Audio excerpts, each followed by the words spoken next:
সুপ্রিয় শিক্ষার্থীবৃন্দ, আশা রাখি সকলে ভালো আছেন। বিদ্যাবাড়ির নিয়মিত আয়োজন পত্রিকার পাতা থেকে আজ 11 জানুয়ারি 2025 হাজির হয়েছি আমি নিউটন মজুমদার। আপনাদের সঙ্গে আজকের পত্রিকার পাতার যে বিশেষ তথ্যগুলো আছে এগুলো নিয়ে আলোচনা হবে এবং আপনারা অবশ্যই প্রতিদিনের মতো আজও সুন্দর একটি নোট পেয়ে যাবেন এই লেকচার থেকে। এবং আপনাদের কাছে অনুরোধ থাকবে, আপনারা যারা এখনো খাতা কলম রেডি করেননি অবশ্যই রেডি করে আমাদের এই প্রোগ্রাম দেখা শুরু করুন। তো টাইম দিচ্ছি 5 সেকেন্ড, এর মধ্যে খাতা কলম রেডি করতে হবে। তো আমরা চলে যাচ্ছি আমাদের আয়োজনে পত্রিকার পাতা থেকে। তো সকলের সঙ্গেই থাকবেন, শুরু করছি আমাদের আজকের আয়োজন। আচ্ছা, আমরা আজকের প্রথম যে বিষয়টি এখানে এনেছি খুবই ইম্পর্টেন্ট একটা বিষয় এবং আশা করি প্রতিদিনের মতো এখান থেকে পরীক্ষায় অবশ্যই আপনারা প্রশ্ন পাবেন। কারণ চর সম্পর্কিত বিষয় আমাদের বিভিন্ন চাকরির পরীক্ষায় বিভিন্ন সময়ে এসে থাকে। তো আমরা আজকের পত্রিকার পাতা থেকে যে বিষয়টি নিয়ে এসেছি, কোশ্চেনটি আমি এখনই পড়ে দিচ্ছি, আপনারাও সঙ্গে সঙ্গে নোট করে ফেলবেন। তো যাওয়া যাক। চর হেয়ার দ্বীপ বা রাঙাবালির চর কোথায় অবস্থিত? তো আপনাদের টাইম দিচ্ছি আমি 5 সেকেন্ড, আপনারা গেস করতে থাকুন কোনটা হতে পারে। কমেন্ট বক্সে লিখতে থাকুন, আমরা অবশ্যই আপনাদের কমেন্টগুলো গুরুত্ব সহকারে দেখব এবং পরবর্তীতে আমরা সেটির উত্তর দেওয়ার চেষ্টা করব। তো আমরা চলে যাচ্ছি, আমাদের আজকের 4টি পয়েন্ট আছে এখানে দেওয়া, সেগুলো আমি আপনাদের পড়ে শোনাচ্ছি। রাজশাহী, লক্ষ্মীপুর, পটুয়াখালী, ভোলা। এখানে আপনারা মনে রাখবেন চরটির নাম হচ্ছে রাঙাবালির চর, বা এর আরেকটি নাম যেটাকে আমরা ইংরেজি নাম বলতে পারি চর হেয়ার দ্বীপ। তো এটি কোথায় অবস্থিত? তো এর সঙ্গে আপনাদের একটা বিষয় আমি একটু নোট দিতে চাই। আপনারা লক্ষ্য করুন, আমরা এখানে 4টি পয়েন্ট এনেছি এবং এই 4টি জায়গায় বিখ্যাত কিছু চর আছে যেগুলো আমাদের পরীক্ষায় এসে থাকে। আমরা কিন্তু আপনাদের কথা মনে রেখে সর্বোচ্চ তথ্য এই ছোট্ট একটি 10 মিনিট বা 15 মিনিটের একটি সেশনে দেওয়ার চেষ্টা করি। তো আমরা প্রথমেই যাচ্ছি রাজশাহী। রাজশাহী কি রাঙাবালির চর আছে আপনাদের মনে হয়? আমার তো মনে হয় রাজশাহীতে নেই। তাহলে রাজশাহীতে একটি বিখ্যাত চর আছে যেটি মাঝে মাঝেই পরীক্ষায় আসে এবং যেটি বাংলাদেশ এবং ভারতের মাঝে মাঝে সেই চরটা নিয়ে একটু সমস্যাও দেখা দেয়। সে চরটার নাম কি আপনারা গেস করুন। তা আমি লিখে দিচ্ছি, নির্মল চর। নির্মল চর মনে রাখবেন, নির্মল চর রাজশাহীতে। পরবর্তীতে আমরা লক্ষ্মীপুরে আসি। লক্ষ্মীপুরেও একটা বিখ্যাত চর আছে যে চরটি পরীক্ষায় এসে থাকে। তো আমরা সেই চরটির নামটাও এখন আপনাদের লিখে দিচ্ছি। লক্ষ্মীপুরের আলেকজান্ডার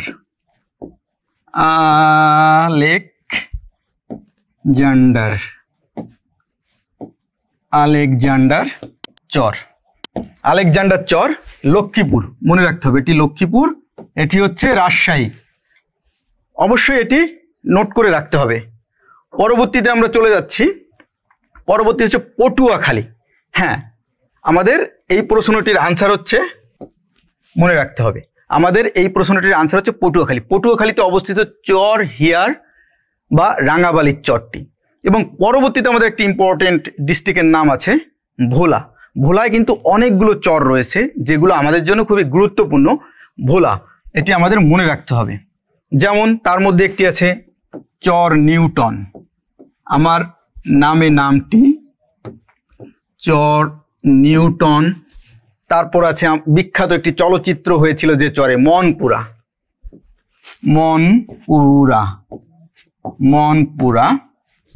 পরবর্তীতে আরো আছে একটা বর্তমানে ভালো পর্যটন কেন্দ্র। গেস করুন তো কোন চরটি হতে পারে? লাল কাঁকড়া দেখতে মানুষ যায়, আমি একটা ট্রিক্স দিয়ে দিচ্ছি। তো ঠিক আছে, সেটা হচ্ছে চর কুকড়িমুকড়ি।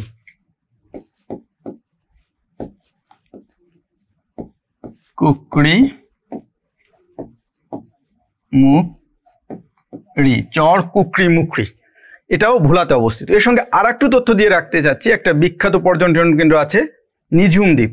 নিঝুম দ্বীপটা কিন্তু নোয়াখালী জেলার হাতিয়া উপজেলায় অবস্থিত নিঝুম দ্বীপ, এটি মনে রাখতে হবে। তাহলে আমরা আমাদের পরবর্তী কোশ্চেনে যেতে পারি।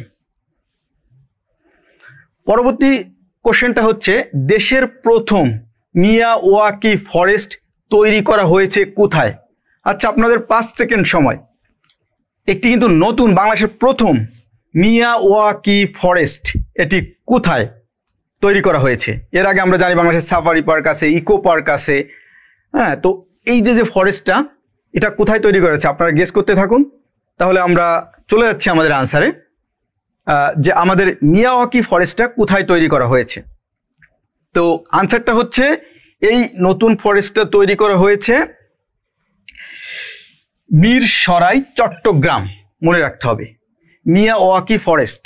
তো মিয়াওয়াকি ফরেস্টটা কি? আপনাদের নিশ্চয়ই প্রশ্ন জাগছে মনে যে এটা কি বন? মিয়াওয়াকি ফরেস্ট এটা তো শুনি নাই। সাফারি পার্ক শুনেছি, ইকো পার্ক শুনেছি, সোয়াম্প ফরেস্ট শুনেছি। তো আমি এটা সম্পর্কে ছোট্ট একটু আলোচনা দিতে চাচ্ছি। এই মিয়াওয়াকি ফরেস্টটার উদ্ভব হচ্ছে সুদূর জাপানে। জাপানের একজন বিখ্যাত ব্যক্তি আকিরা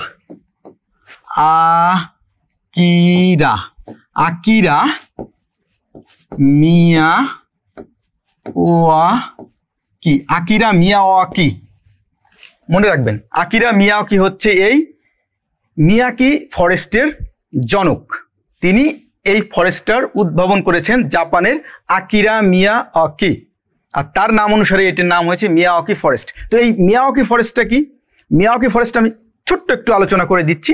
মিয়াওয়াকি ফরেস্টের বৈশিষ্ট্য হচ্ছে কি, যে খুব অল্প জায়গায় এমন কিছু গাছ লাগানো যে গাছগুলো সাধারণত অন্য গাছের থেকে 20 থেকে 30 গুণ বেশি গতিতে বৃদ্ধি পায়। অর্থাৎ আমাদের যে গাছগুলো সাধারণত 10-20 বছরে যতটুকু হয়, এই গাছগুলো 1 বছরে তত বড় হয়। তো খুব স্বল্প সময়ে এই বনের বৈশিষ্ট্য হচ্ছে খুব স্বল্প সময়ে যদি কোথাও বনভূমি সৃষ্টি করতে হয় তাহলে এই গাছগুলো লাগাতে হবে, এবং এই বনটাকেই বলা হয় মিয়াওয়াকি ফরেস্ট। অর্থাৎ অল্প সময়ে একটা বনের সৃষ্টি করে ফেলা অল্প জায়গায়, এইটাই হচ্ছে এই মিয়াওয়াকি ফরেস্ট, এবং এটির জনক হচ্ছে আকিরা মিয়াওয়াকি, জাপানের। মনে রাখতে হবে।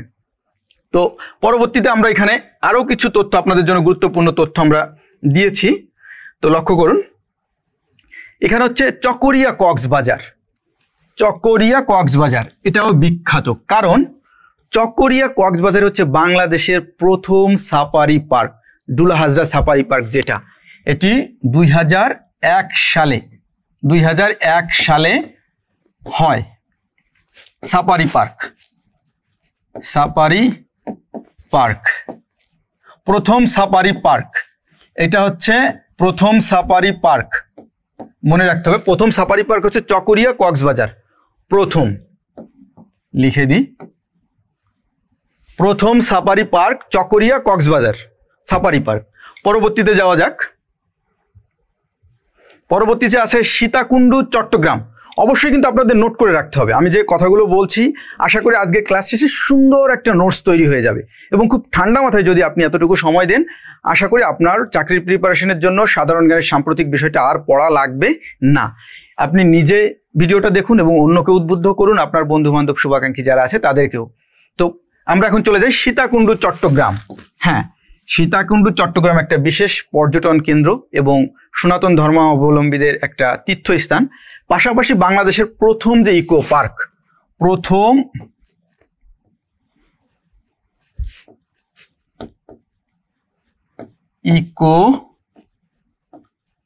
ইকো পার্ক, এটা হচ্ছে 1999 সালে বাংলাদেশের প্রথম ইকো পার্ক সীতাকুণ্ডু চট্টগ্রামে তৈরি করা হয়। 1999 সালে, মনে রাখতে হবে, বাংলাদেশের প্রথম ইকো পার্ক সীতাকুণ্ডু চট্টগ্রাম, মনে রাখতে হবে। পরবর্তীতে যাওয়া যাক। পরবর্তীতে হচ্ছে গোয়াইনঘাট, সিলেট। এখানে একটা বিখ্যাত বন আছে এবং সেখানে আমরা সকলেই কম বেশি গিয়েছি। আপনারা গেস করুন কোন বনটি হতে পারে গোয়াইনঘাট, সিলেটে। হ্যাঁ, এই গোয়াইনঘাট সিলেটে যে বনটি আছে সেটা হচ্ছে বাংলাদেশের, আগে ছিল একমাত্র, কিন্তু এখন আরো কয়েকটা সোয়াম্প ফরেস্ট বা জলাবন, যেটাকে বলা হয় জলাবন, বাংলাদেশের জলাবন বা ইংলিশে বলা হয়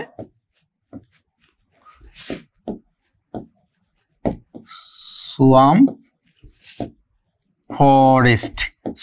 ফরেস্ট। বাংলাদেশের সোয়াম্প ফরেস্টটি হচ্ছে এই গোয়াইনঘাট, সিলেটে। তো কতগুলো বিষয় আমরা কিন্তু এখান থেকে পেয়ে গেলাম। চকরিয়া কক্সবাজারে হচ্ছে বাংলাদেশের প্রথম safari park, ডুল Hazra safari park. এটি 2001 সালে উদ্বোধন করা হয়। পরবর্তীতে আছে বাংলাদেশের প্রথম ইকো পার্ক, এই যে সীতাকুণ্ড বা চট্টগ্রামে, সেটির উদ্বোধন করে 1999 সালে। গোয়াইনঘাটে বাংলাদেশের জলাবন বা সোয়াম্প ফরেস্ট যেটি আছে, রাতারগুল, যার নাম হচ্ছে রাতারগুল, রাতারগুল। এই রাতারগুল সোয়াম্প ফরেস্ট বা জলাবনটা হচ্ছে কোথায়? গোয়াইনঘাট, সিলেট। এবং মিরসরাই হচ্ছে চট্টগ্রামে বাংলাদেশের প্রথম মিয়াওয়াকি ফরেস্ট। এবং এই মিয়াওয়াকি ফরেস্টের জনককে আকিরা মিয়াওয়াকি, জাপানের। এবং আমরা জানি একটা বিখ্যাত আমও আছে এই মিয়াজাকি নামে, বোঝাই যাচ্ছে জাপানের সাথে রিলেটেড। এই আম থেকেই আমরা কিন্তু গেস করতে পারছি। আপনারা দেখুন তাহলে কতগুলো পয়েন্ট আমরা পেয়ে গেলাম। আশা করি আপনারা এগুলো নোট করে ফেলেছেন সুন্দর করে। তাহলে আমরা পরবর্তী কোশ্চেনে চলে যাচ্ছি।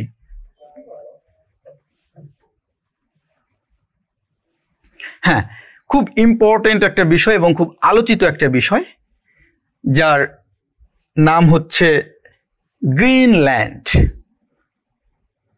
গ্রিনল্যান্ডটা হচ্ছে যে আমরা দ্বীপ বলি, এটি পৃথিবীর সর্ববৃহৎ দ্বীপ। আমরা অনেকে ভেবে থাকি অস্ট্রেলিয়া, না, অস্ট্রেলিয়া নয়, গ্রিনল্যান্ডটা হচ্ছে সব থেকে বড় দ্বীপ।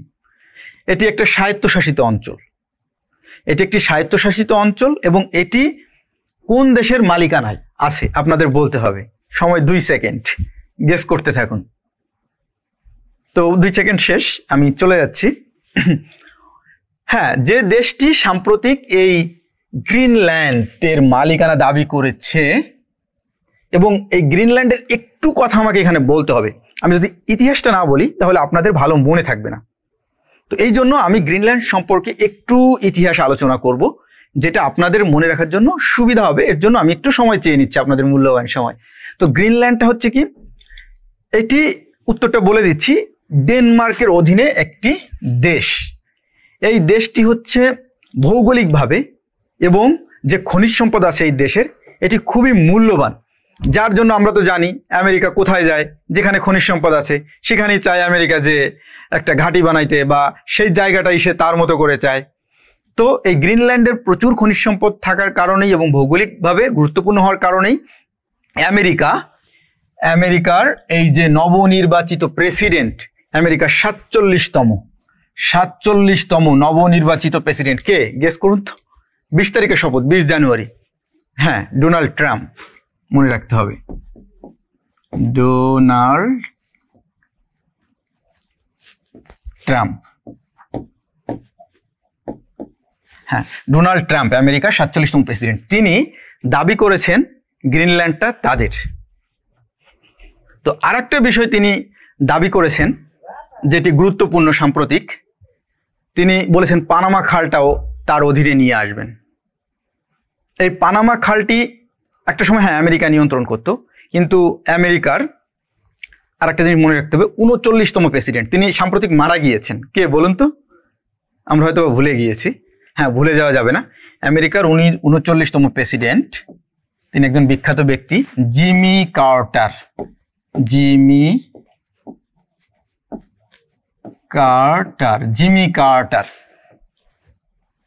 তিনি এই পানামা খালটিকে পানামার অধীনে দিয়ে দিয়েছিলেন তিনি যখন প্রেসিডেন্ট হিসাবে আমেরিকার ক্ষমতা গ্রহণ করলেন 1977 সালে। এখন সেইটাকেই আমেরিকার 47তম প্রেসিডেন্ট জনাব ডোনাল্ড ট্রাম্প তিনি দাবি করছেন তার বলে। কিন্তু এটি হচ্ছে ডেনমার্কের, হ্যাঁ মনে রাখতে হবে, ডেনমার্কের অধীনে, কিন্তু এটি একটি স্বায়ত্তশাসিত একটা অঞ্চল বলা যেতে পারে। কারণ এটা ডেনমার্কের সাথে তাদের একটা চুক্তি হয় গ্রিনল্যান্ডের, যে চুক্তিটা হয় 1979 সালে। 1979 সালে ডেনমার্কের সঙ্গে এই গ্রিনল্যান্ডের একটি চুক্তি হয় যে আমরা স্বায়ত্তশাসিত অঞ্চল হিসাবে থাকবো এবং আপনি এখানে কোনো বাধাবিঘ্ন সৃষ্টি করতে পারবেন না। তো সেইভাবেই কিন্তু গ্রিনল্যান্ড খুব ভালো আছে। কিন্তু সাম্প্রতিক এটি আলোচনায় এসেছে আমেরিকার নবনির্বাচিত প্রেসিডেন্ট ডোনাল্ড ট্রাম্পের এই দাবি করা নিয়ে যে গ্রিনল্যান্ডটা তারা নিয়ে নিতে চায়। তো আমরা পরবর্তী প্রশ্নে চলে যাই। আশা করি অনেকগুলো তথ্য এখান থেকে কিন্তু আপনারা পেয়ে গেছেন। অবশ্যই এগুলো নোট করে রাখতে হবে। যদি নোট করে রাখেন, হ্যাঁ গ্যারান্টি দিয়ে বলছি, দিন শেষে আপনাকে এই সাম্প্রতিক যে বিষয়গুলো আছে এটা পড়া লাগবে না। শুধুমাত্র আপনার কোনো প্রিলি এমসিকিউ পরীক্ষার জন্য না, লিখিত পরীক্ষার জন্য আপনার সুন্দর একটা নোটস তৈরি হয়ে যাবে দিন শেষে। আপনি এখন গ্রিনল্যান্ড সম্পর্কেও কিছু লিখতে পারবেন, পানামা খাল সম্পর্কেও কিছু তথ্য পেয়ে গেলেন, আমেরিকার প্রেসিডেন্ট নির্বাচন সম্পর্কেও দেখেন এখান থেকে কিছু তথ্য পেয়ে গেলেন। ডোনাল্ড ট্রাম্প কততম প্রেসিডেন্ট নির্বাচিত হয়েছেন, 47তম। তিনি কবে শপথ নেবেন, 20 জানুয়ারি। 20 জানুয়ারিতে সাধারণত আমেরিকার প্রেসিডেন্টের শপথ হয় এবং নভেম্বরে হচ্ছে প্রথম মঙ্গলবার, হ্যাঁ অবশ্যই আমার যতদূর মনে পড়ে প্রথম মঙ্গলবারে আমেরিকার প্রেসিডেন্ট নির্বাচনটা অনুষ্ঠিত হয়। এবং জিমি কার্টার, তিনি সাম্প্রতিক মারা গেলেন, তিনি আমেরিকার কততম প্রেসিডেন্ট ছিলেন, তিনি আমেরিকার 39তম প্রেসিডেন্ট ছিলেন। দেখেন কতগুলো তথ্য আপনার তথ্য ভাণ্ডারে চলে গেল, আপনার একটা নোটস তৈরি হয়ে গেল। তো এজন্যই আমাদের এই ভিডিওটা আপনাকে গুরুত্ব দিয়ে দেখতে হবে। তো চলুন আমরা পরবর্তী প্রশ্নটাতে চলে যাই।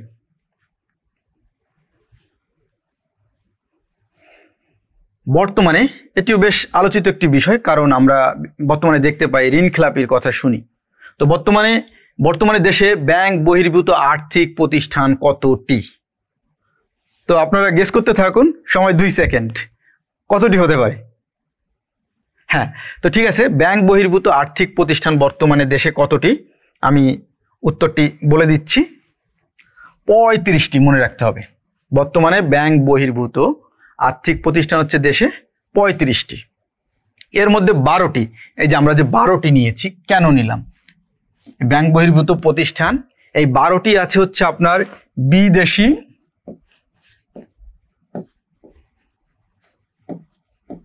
এবং দেশি যৌথ মালিকানায়। বিদেশি এবং দেশি যৌথ মালিকানায় আছে 12টি। পরবর্তী আছে 3টি। হ্যাঁ, 3টি ব্যাংক বহির্ভূত আর্থিক প্রতিষ্ঠান আছে সরকারি। মনে রাখতে হবে প্রতিটি তথ্য। সরকারি ব্যাংক বহির্ভূত আর্থিক প্রতিষ্ঠান আছে, আমরা তো ব্যাংকের বিষয়গুলো জানি, এইটা কিন্তু জানি না। ব্যাংক বহির্ভূত সরকারি আর্থিক প্রতিষ্ঠান আছে কয়টি? 3টি। সরকারি 3টি হচ্ছে সরকারি, এবং 20টি হচ্ছে ব্যক্তি মালিকানাধীন।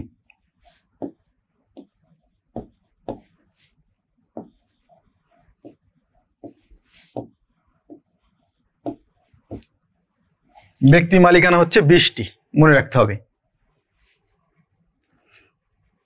এবং আরেকটি তথ্য এখানে আপনাদের দিতে হয়, এই যে ব্যাংক বহির্ভূত আর্থিক প্রতিষ্ঠানগুলো, তাদের একটা খেলাপি ঋণ আছে। এই খেলাপি ঋণের পরিমাণ হচ্ছে বর্তমানে 26,000 কোটি টাকা। দেখেন কত বড় একটা দেশের সম্পদ, 26,000 কোটি টাকা তাদের খেলাপি ঋণ। এটা হয়তো বা সরকার পাবে না। তো এই জন্যই মূলত এই ব্যাংক বহির্ভূত আর্থিক প্রতিষ্ঠানটা এখন আলোচনায় আসছে বা আজকের পত্রিকায় আসছে। তাহলে আমরা পরবর্তী কোশ্চেনে চলে যাই। হ্যাঁ, এটাও খুব ইম্পর্টেন্ট একটা প্রশ্ন। এই পাসপোর্ট থেকে আমরা অনেক পরীক্ষায় কিন্তু কোশ্চেন পেয়ে থাকি, এবং আমাদের আজকের এই যে টপিকটা আমরা দিয়েছি পাসপোর্ট সংক্রান্ত, এখান থেকে আমরা যে কয়টি তথ্য এমসিকিউতে দিয়েছি, প্রত্যেকটা তথ্যের একটা রিজন আছে। আপনাদের সেগুলো ক্লিয়ার করব। আপনাদের আশা করি খাতায় এই তথ্যগুলো সুন্দর করে টুকে নেবেন, পাসপোর্ট সম্পর্কে আপনাদের সুন্দর একটা ধারণা তৈরি হয়ে যাবে। তো আজকে যেটা আমরা নিয়েছি, বাংলাদেশের পাসপোর্ট দিয়ে কতটি দেশে ভিসা ছাড়া ভ্রমণ করা যায়? আচ্ছা, 2 সেকেন্ড সময়, গেস করুন কতটি দেশে হতে পারে। হ্যাঁ, আমি সঠিক উত্তরটা বলে দিচ্ছি। বর্তমানে বাংলাদেশের পাসপোর্ট দিয়ে ভ্রমণ করা যায় ভিসা ছাড়া, মানে আপনাকে কোনো দেশে ঢুকতে ওই অ্যাম্বাসিতে যে ভিসা নেওয়া লাগবে না, আপনি পাসপোর্টটা নিয়ে গেলে হয়তো ওই অন অ্যারাইভাল ভিসা যেটাকে বলা হয়, এয়ারপোর্ট থেকে দিয়ে আপনি ওই দেশে যেতে পারবেন, ইজিলি সেখানে ঘুরতে পারবেন, তারপর আবার দেশে ফিরে আসতে পারবেন। এই পাসপোর্ট, বাংলাদেশের পাসপোর্ট, এটি সাধারণত আপনার কোন দেশের পাসপোর্ট কতটা শক্তিশালী তার উপরে এইটা ডিপেন্ড করে, এবং এই র্যাঙ্কিংটা করা হয় যে ভিসা ছাড়া কতটি দেশে যাওয়া যায় সেই দেশের পাসপোর্ট দিয়ে, এর উপরে এই র্যাঙ্কিংটা করা হয়। তো বাংলাদেশের পাসপোর্ট দিয়ে ভিসা ছাড়া যাওয়া যায় হচ্ছে 41টি দেশে, মনে রাখতে হবে 41টি দেশে। এবং বাংলাদেশের এই ভিসা ছাড়া 41টি দেশে যাওয়া যায়, এবং বাংলাদেশের পাসপোর্টের র্যাঙ্ক, সেই র্যাঙ্কে বাংলাদেশের অবস্থান হচ্ছে বর্তমানে 101তম অবস্থানে আছে বাংলাদেশ। এবং বাংলাদেশের সঙ্গে আরেকটি দেশ আছে 101তম অবস্থানে, সেটি হচ্ছে ইরান। মনে রাখতে হবে। এবং আরেকটা বিষয় মনে রাখতে হবে যে এই যে র্যাঙ্কিংটা পাসপোর্টের, এই র্যাঙ্কিংয়ে কোন দেশ সব থেকে এগিয়ে আছে, মানে অর্থাৎ কোন দেশের পাসপোর্ট দিয়ে ভিসা ছাড়া সব থেকে বেশি দেশে যাওয়া যায়, সেটি হচ্ছে জাপান। জাপান জাপান জাপানের পাসপোর্ট দিয়ে ভিসা ছাড়া যাওয়া যায় 191টি দেশে। 191টি দেশে সব থেকে তাহলে শক্তিশালী পাসপোর্ট হচ্ছে জাপানের। 191টি দেশে যাওয়া যায় জাপানের এই পাসপোর্ট দিয়েই ভিসা ছাড়া। এবং আরেকটা বিষয় এখানে মনে রাখতে হবে, বাংলাদেশ এর আগে যে জরিপটি হয়েছিল, এই জরিপটা হয় সাধারণত 3 বছর পর পর, অর্থাৎ 2021 সালে। তখন বাংলাদেশের পাসপোর্টের অবস্থান ছিল কিন্তু 98তম। অর্থাৎ এই জরিপে বাংলাদেশের এই যে পাসপোর্ট, এটার অবনমন হয়েছে 3 ধাপ। এটা আমাদের মনে রাখতে হবে। আরেকটি তথ্য এখানে, খুব গুরুত্বপূর্ণ তথ্য আপনাদের জন্য অপেক্ষা করছে, একটু মন দিয়ে দেখতে হবে। আমরা জানি আমাদের পাসপোর্ট এখন কি পাসপোর্ট, আগের পাসপোর্ট নেই, এখন আমরা যে ই পাসপোর্টটা ব্যবহার করি, ইলেকট্রনিক পাসপোর্ট।